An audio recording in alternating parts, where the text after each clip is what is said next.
Kalau baca surat, perhatikan,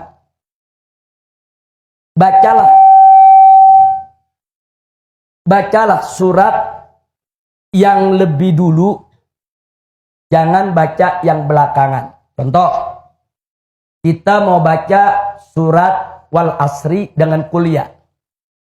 Lebih dulu mana dalam Al-Quran? Kuliah belakangan. Nah, lebih dulu mana? Lebih dulu wal asri. Baca Wal Asri dulu.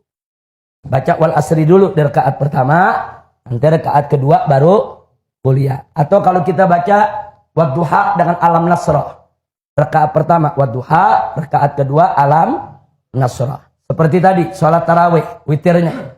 Kita baca Sabih Hismah dulu, baru baca kuliah. Kenapa? Karena Sabih Hismah memang lebih dulu daripada kuliah. Di rakaat berikutnya baru kita baca kulhu. Nah, jadi ini ada etika. Walaupun kalau Anda baca Alam Nasrah dulu, baru baca Wadduha, sholat nggak batal. Sholat nggak rusak. Nah, tapi ini ada etika. Baca surat yang lebih dulu, yang lebih tua. Baru baca surat yang belakangan. Kira-kira jelas tidak? Baik. Terus kalau berjamaah. Saat imam baca waladdallin, mestinya kita jangan baca amin dulu sebelum dikomando sama imam. Jangan imam baru waladdallin, kita udah amin. Imamnya sendiri belum beres nih innya. Enggak begitu. Biarkan imam selesaikan waladdalinnya. Begitu imam baca waladdallin,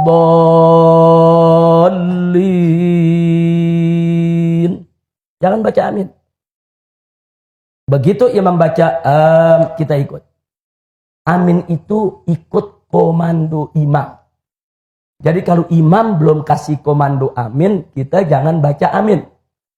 Nah, saya lihat di sini nih 19 malam imam belum baca amin, kita udah baca amin semua. Amin ikut komando imam. Makanya ulama-ulama kita mengajarkan bagaimana supaya amin kita bareng sama imam. Gampang. Begitu imam waladdallin,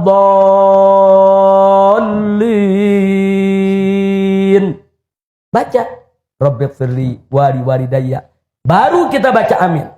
Loh, kenapa begitu? Sebab imam habis baca waladdallin. Coba saya mau semuanya baca waladdallin. Ayo rame-rame. Waladdallin. Napas habis gak? Habis gak? Kalau napas habis, mau baca amin, dia tarik napas gak? Tarik napas.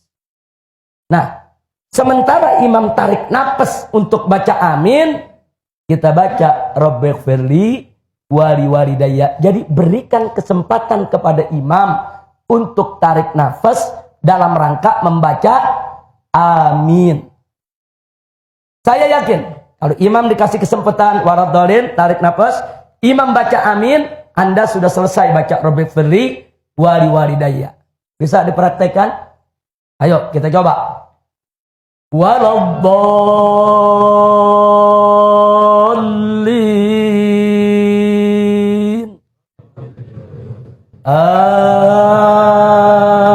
Amin.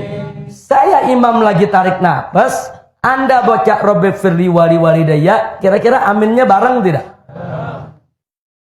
Tertib semacam ini perlu dijaga, sebab ada hadis dari Nabi bahwa manakala aminnya kita dengan imam bebarengan dengan aminnya para malaikat, saudara, maka hajat kita digobulkan, dosa kita diampuni. Jadi amin ada aturannya. Sampai di situ jelas?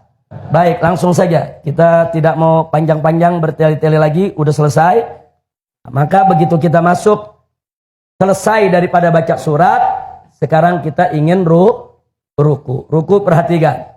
Jadi ruku itu pada saat ruku kita angkat tangan kita. Allahu Akbar.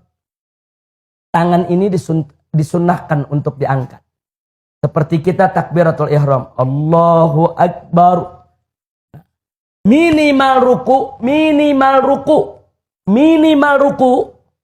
Telapak tangan kita menyentuh lutut. Minimal ruku.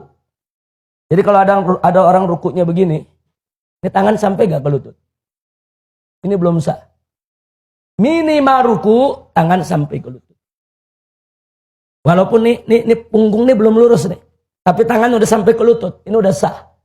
Lebih sempurna kalau dia luruskan. Ini rukuknya laki-laki. Rukuknya perempuan, tangan ke dalam. Ini rukuknya perempuan. Ini rukuknya laki-laki. Laki sayapnya dibuka. Perempuan sayapnya ditutup. Sampai di situ jelas? Minimal ruku sekedar membaca 1 kali tasbih. Subhanallah. Waktunya maksudnya. Jadi kalau dia ruku, begitu dia Allahu Akbar, waktunya cukup. Subhanallah. Sami Allahu liman hamidah. Cukup dia punya waktu baca subhanallah, dia sudah mendapatkan tumaknina. Tapi kalau baca subhanallah aja nggak cukup, berarti dia belum dapat tumaknina. Yang nggak dapat tumaknina, rukuknya tidak sah. Kira-kira jelas tidak?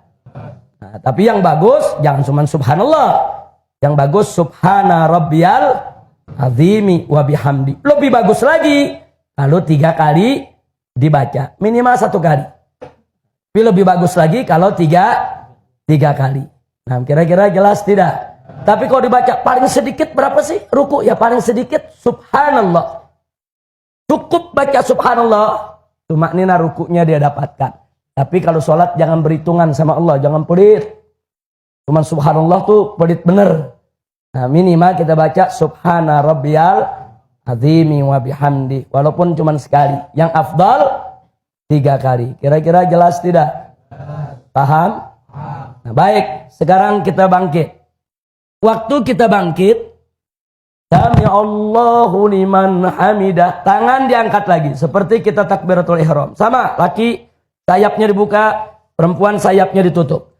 Sami Allahu liman hamidah. Posisi tangan perhatikan.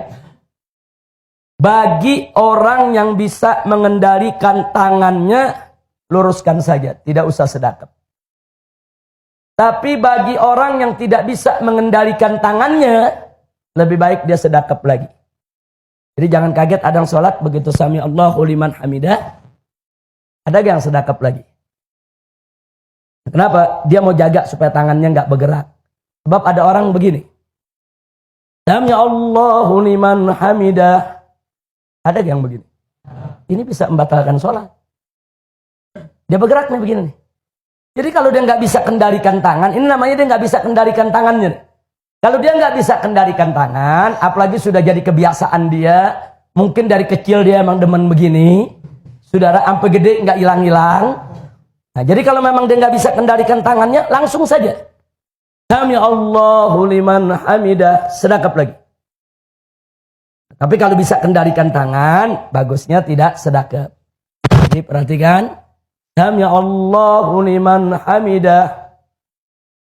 Dan saat kita iktidal pun tetap harus ada tumakninah. Minimal Rabbana walakal hamd. Baca Rabbana walakal hamd. Syukur lagi kalau kita bacanya lebih panjang. Rabbana lakal hamdu mil as-samawati wa mil al-ardi mil amasyi'ta min syai'in ba'du. Lebih bagus kalau kita baca lengkap.